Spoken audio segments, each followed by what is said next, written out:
Entonces llegamos a una pregunta, oye, ¿la contabilidad es fiscal?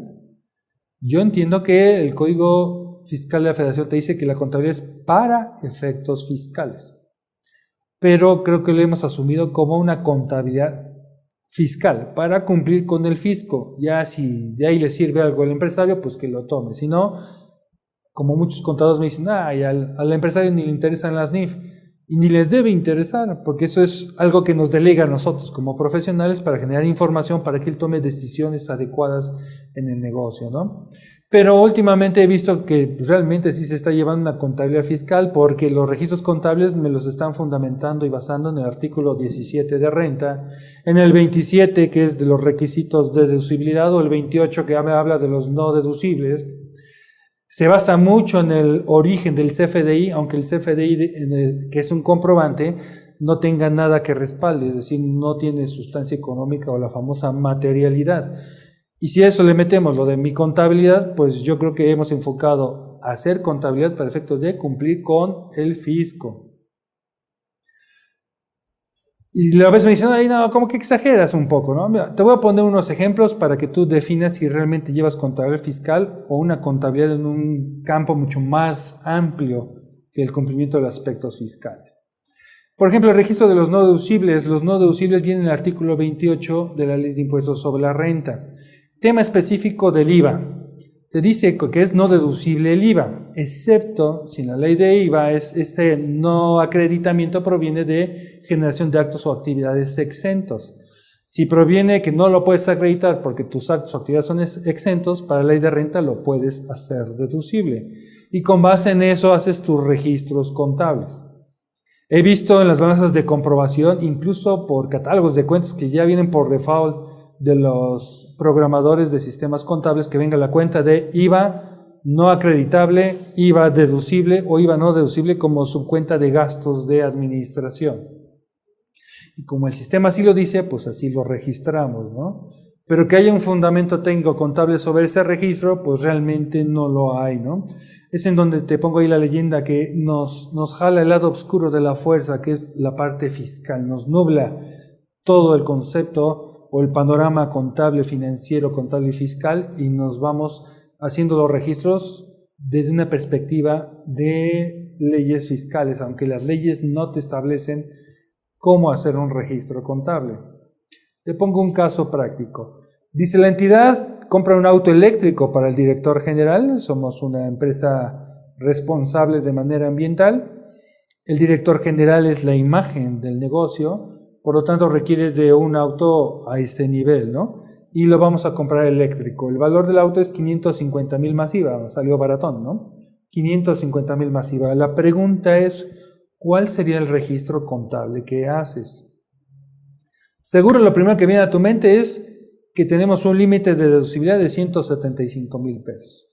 He visto algunos casos que me registran activo fijo como 175,000 y la diferencia contra los 550 me lo mandan a resultados como no deducible, pensando en lo fiscal. Sin embargo, sigue siendo un auto, te costó ese valor el auto, ¿por qué no registrarlo en el activo? ¿Estamos de acuerdo?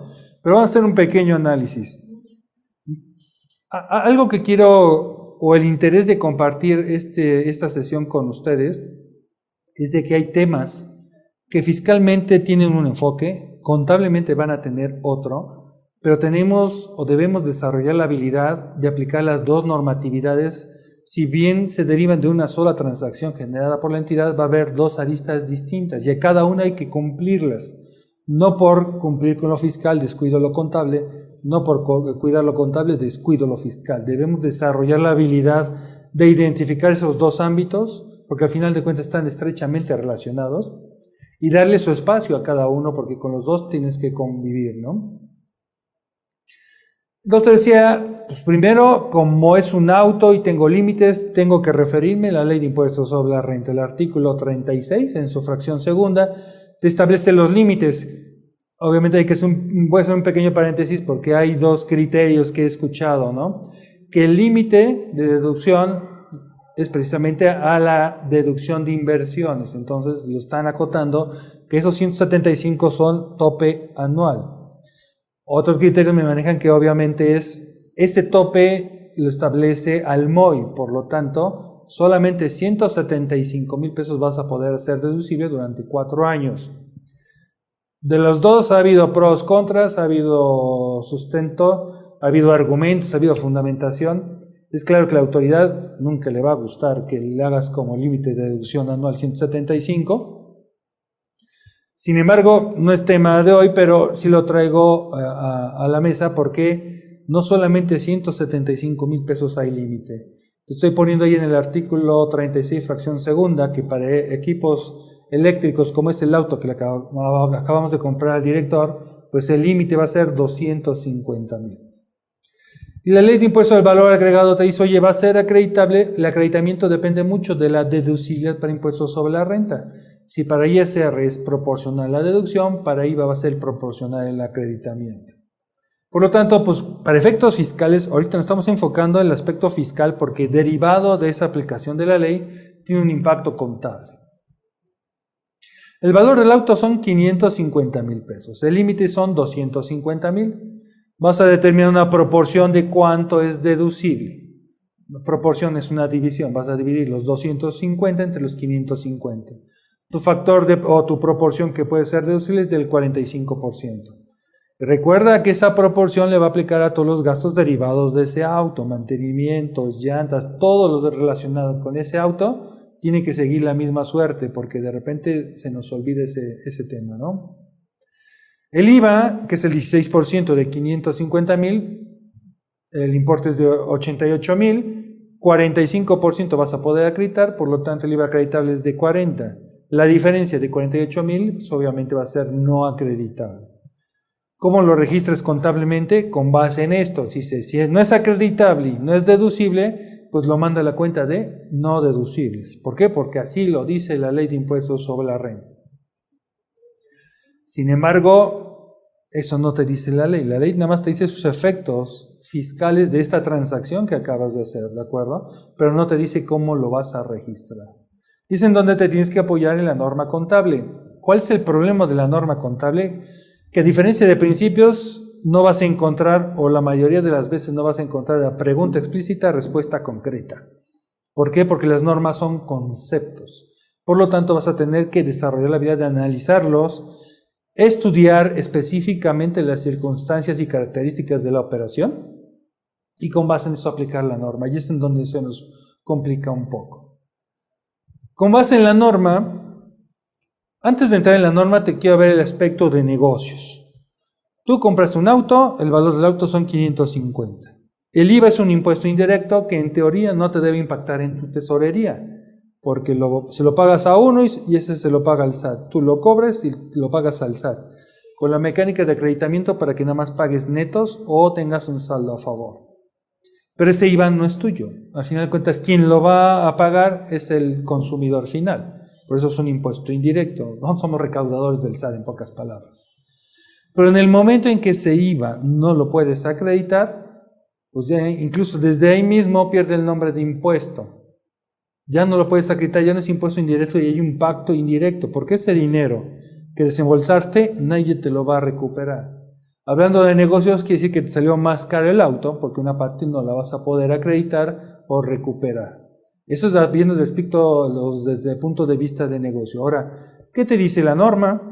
La NIF C6 en específico te dice que ese impuesto indirecto no recuperable, que en este caso es el IVA, que no puedes acreditar por el límite de deducción, forma parte del valor del activo. Y al formar parte del valor del activo lo tienes que registrar. La pregunta es, oye, pues mi imaginación es muy buena, pero no alcanzo a dimensionar cuál sería el registro contable. Efectos fiscales de una transacción va a tener su adecuado registro contable, ¿de acuerdo? Entonces, el valor del auto, como siempre lo viene registrando, equipo de transporte, yo te recomiendo que lo identifiques ya sea en tu balanza de comprobación, en una subcuenta o en tu cuadro de depreciaciones o control de activos, que identifiques plenamente el activo, características, montos, fecha de adquisición, incluso hasta el mismo proveedor, número de factura, porque toda esa información tarde o temprano te va a servir para algo. Y si es de importación, hasta el pedimento de importación. Ubicación. Y en algunos casos desarrollamos el tema de poner hasta la fotografía para que lo identifiques. Y obviamente la carta responsiva de la persona que tiene a su cargo ese activo, ¿de acuerdo? Entonces lo identificamos 550. Y aquí te estoy poniendo el registro contable de esa parte de IVA que no es acreditable. Los 48,000 forma parte del auto. Te lo pongo por separado en el registro contable. ¿Con qué propósito? De que no vayas a confundir que forma parte del MOI y lo vayas a pretender hacer deducible. Una parte es el límite, ¿de acuerdo? Pero si tomas el MOI, puedes llegar a la confusión de que te lleves incluso el impuesto al valor agregado, que expresamente te dice la ley de impuesto sobre la renta que no forma parte del valor del MOI. ¿De acuerdo? Imagínate, te voy a poner un comentario que sonará medio raro. El IVA que no es acreditable se deprecia. IVA acreditable, mejor dicho, IVA que no es acreditable, lo vas a depreciar si proviene de la compra de un activo fijo. Es una locura, ¿verdad? Lo que debes considerar es que en el momento en que la ley de impuesto al valor agregado te limita su acreditamiento, pierde la etiqueta de un impuesto y que se vuelve un costo, ¿de acuerdo? Y al ser un costo forma parte del valor de lo que estás pagando por este activo. Por eso lo registramos, te lo presento por separado para que veas su impacto, pero no lo tienes que mandar a resultados. ¿Por qué? Porque ese activo lo vas a depreciar en la vida útil del bien, ¿de acuerdo? Registras el IVA acreditable, que es la proporción que sí puedes acreditar. Y obviamente la contrapartida es en bancos, que lo pagaste de contado o puede ser pasivo si lo estás contratando a crédito. Pero te das cuenta que una transacción tuvo un tratamiento distinto porque estamos aplicando dos leyes, ISR e IVA, para sus efectos fiscales, pero esos efectos fiscales deben tener un tratamiento contable distinto al resto de las operaciones.